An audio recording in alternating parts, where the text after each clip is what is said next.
Olá! Na entrevista de hoje vamos conversar com a professora Veridiana Alimonte, que é advogada e membro do Conselho Diretor do Intervozes. O tema dessa vez é o direito à comunicação e mídia, olha só. E todo esse conteúdo faz parte do curso Formação em Direitos Humanos e Cidadania, Teoria e Prática. Então, continue com a gente. Professora, seja muito bem-vinda, que bom recebê-la. É um prazer estar aqui também, conversando com vocês. E vai ser ótimo, eu tenho certeza.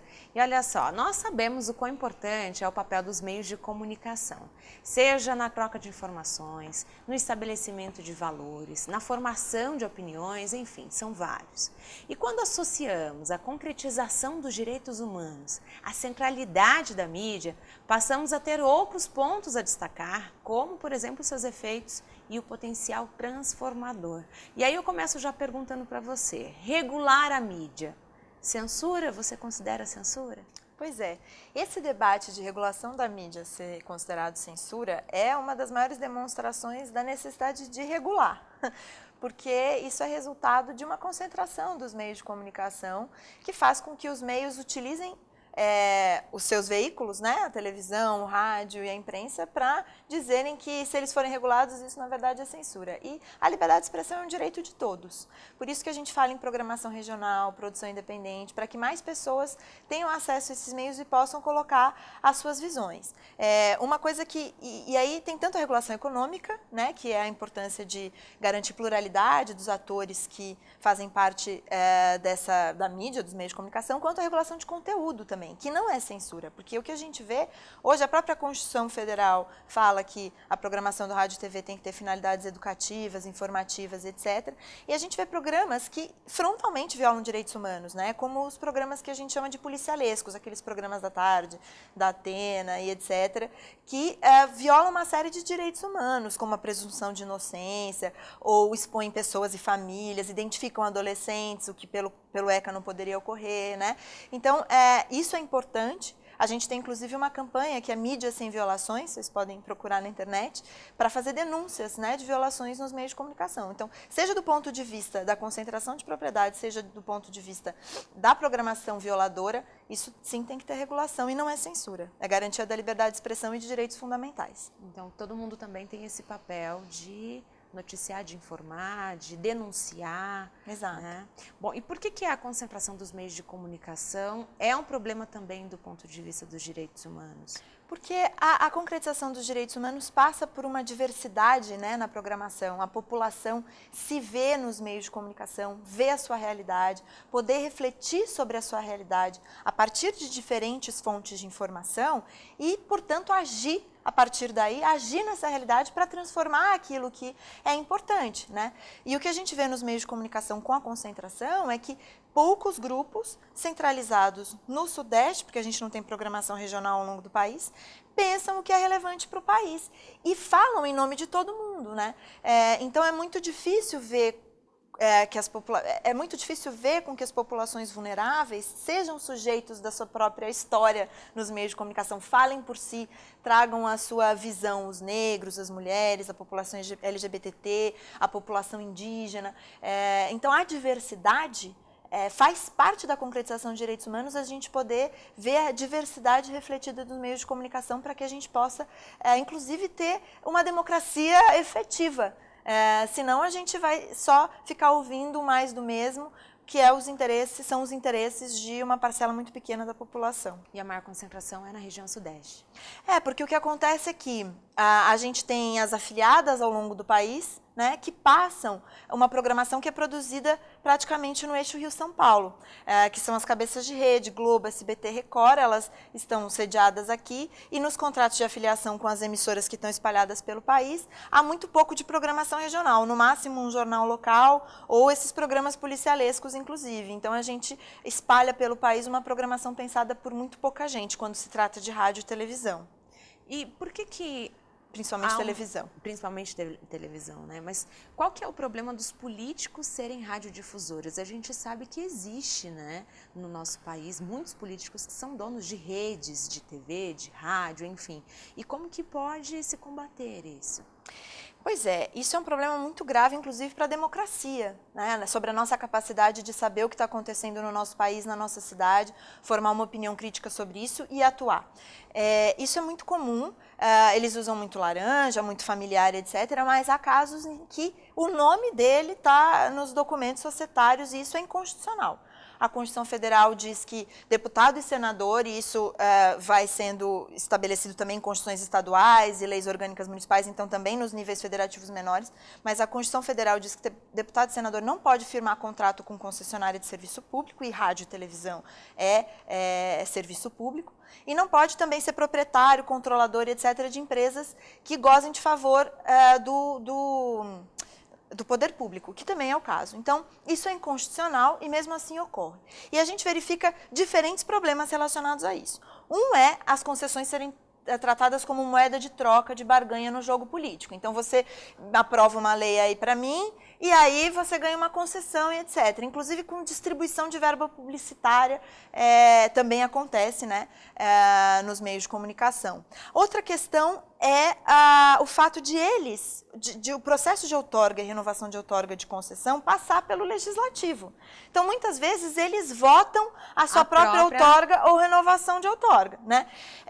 E um outro problema é esses meios de comunicação falarem bem desses candidatos, desses políticos, isso em momento eleitoral, ou mesmo para a população se colocar contra problemas que estão acontecendo na sua comunidade, é problemático. O que a gente vê é que poderes regionais, poderes econômicos regionais, família Sarney, família Collor, Agripino Maia, etc., eles são sustentados também por esse poder midiático. E como que a gente pode enfrentar isso? Denunciando, né? Tem uma ação já no Supremo Tribunal Federal, que foi proposta pelo pessoal a partir de pesquisa feita pelo Intervozes, é a DPF 379, que pede que o STF considere isso um descumprimento de preceitos fundamentais constitucionais e acabe com essas outorgas. E o Ministério Público Federal vem entrando com ações também em cada região, a partir dessa pesquisa que foi feita, para que essas concessões sejam canceladas, principalmente as concessões em que o nome do político está ali no documento societário e nada é feito contra isso, apesar de ser inconstitucional e descumprir uma série de princípios fundamentais da Constituição Federal. Não deveria nem precisar ter todas essas ações, essa mobilização para acontecer isso, né? Bom, a Constituição Federal de 88 estabelece a complementaridade dos sistemas de prestação do serviço de rádio e televisão. O que é o sistema público de comunicação? Pois é, a gente tem até tradições regulatórias diferentes no mundo, né? A gente seguiu a tradição americana, que é um foco no sistema privado, que são as emissoras comerciais. Mas na Europa, a tradição foi, inclusive, começar com emissoras públicas de comunicação, que é diferente de uma emissora estatal, não é uma emissora controlada pelo Estado. O importante no sistema público, que um dos maiores exemplos é a BBC, né, no Reino Unido, primeiro é a autonomia em relação ao Estado. Então, tem que ter autonomia de financiamento, não pode ficar dependendo do orçamento público. Então, se vem orçamento público, tem que ter lá já uma rubrica específica que independe de vontade política, né? E a outra questão fundamental é a participação social na definição da programação. A gente demorou muito no Brasil, embora isso esteja na Constituição Federal, a complementaridade dos sistemas privado, público e estatal, que é de 88, a gente tem uma tradição de emissoras educativas, como a Cultura em São Paulo, mas que muitas vezes ficam dependentes do orçamento público e perdem a sua autonomia. O sistema público de comunicação só foi regulamentado na legislação brasileira no final dos anos 2000, né, quase 20 anos depois da Constituição, e sofreu ataques graves deste desgoverno Temer que temos agora, que acabou com o Conselho Curador da TV Brasil, que faz parte da empresa Brasil de Comunicação, criou um outro comitê que é menos independente, com bem menos atribuições, e tirou a independência também no sentido de o presidente ter um mandato fixo.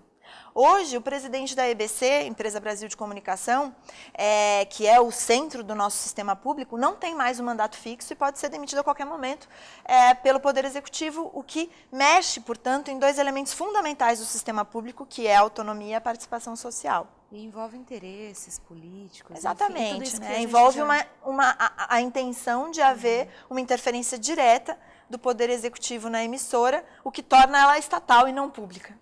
Tem muita coisa para a gente conversar e eu estou tentando seguir aqui para a gente poder falar um pouquinho de tudo. Vamos entrar agora na área da internet, porque a gente fala de TV, de rádio. Ela já conseguiu superar todos esses problemas, ainda está engatinhando, porque tem a questão da legislação também no Brasil, que para a internet ainda deixa muito a desejar. Enfim, como que você avalia tudo isso? A internet, ela abre, né, a possibilidade dos discursos, ela potencializa a liberdade de expressão, sem dúvida, e ela supera esses intermediários que são rádio e televisão na produção do conteúdo, mas ela cria outros intermediários, né? E na medida em que todo mundo pode falar, também o grande desafio é como você é ouvido, né? Então, a gente não precisa mais ter licença para falar necessariamente, como as concessões de rádio e TV, né? Você pode ter um blog, você vai e põe um post no Facebook, mas os conteúdos acabam também ficando concentrados em novos grandes intermediários e plataformas, como o Facebook, o YouTube, o próprio Google para você achar o conteúdo, e eles também vão ganhando um grande poder em determinar o que as pessoas veem, o que as pessoas não veem, como que o conteúdo é distribuído, a partir de que interesses. Então, também é importante prestar atenção nisso, além de outros desafios que são trazidos pela internet, até, que começa do acesso, né, até como conteúdos são removidos ou não na rede, e o fato de que o modelo de negócio na internet é cada vez mais saber sobre nós e coletar os nossos dados, e isso também depois volta para nós em decisões que são tomadas sobre nós, às vezes sem o nosso conhecimento. Pois é. Bom, daria também mais várias entrevistas Exatamente. sobre isso, né? E o que é o Zero Rating? E o que ele tem a ver com a discussão de uma internet livre e aberta? Você pode falar um pouquinho sobre isso? Sim, o Zero Rating é isso que a gente chama de internet grátis, né? Que é muito comum nos planos de internet pelo celular, que tem as franquias de dados, que é a quantidade de navegação que a gente pode fazer. E aí tem alguns sites, alguns aplicativos, na verdade, que não descontam da franquia, né? Como o Facebook e o WhatsApp, muito comum, que são a mesma empresa, ou seja, grandes corporações globais, elas se beneficiam disso e elas se concentram ainda mais. Então, a princípio, pode parecer uma coisa legal, né? Nossa, eu posso usar o Facebook e não vai descontar da minha franquia, etc. Mas isso cria padrões de você usar sempre as mesmas aplicações, que são aplicações corporativas, com interesses comerciais, que cada vez mais, por exemplo, no Facebook, quer que você pague para o seu conteúdo ser mais visível na plataforma, né? E isso tem relação, na verdade, com o problema de infraestrutura do acesso à internet no Brasil. Então, ao invés das operadoras investirem numa infraestrutura robusta em que as pessoas possam acessar a internet toda, elas vão criando arranjos comerciais que permitem com que elas tenham planos de internet com franquias baixas, só que aí você acessa algumas coisas sem descontar dessa franquia. Então, isso é fundamentalmente um problema de acesso à internet, em que, para resolver isso e os planos de internet serem atrativos mesmo, com uma infraestrutura que não é suficiente, criam-se esses arranjos comerciais que vão privilegiando poucas plataformas e transformando a riqueza e a diversidade da internet em 1 ou 2 sites. Muita gente no Brasil, isso foi uma pesquisa de alguns anos atrás, consideravam que a internet era o Facebook, sendo que a internet é muito mais do que isso. Meu Deus, olha só, isso é preocupante demais, né? Bom, a gente está correndo com o tempo, mas para finalizar, vamos falar de políticas, né? Como que as políticas municipais podem refletir as preocupações e contribuir para a melhoria das questões sobre as quais a gente conversou hoje? Primeiro, é importante que tenha participação social nos debates das políticas públicas municipais relacionadas à cultura e comunicação.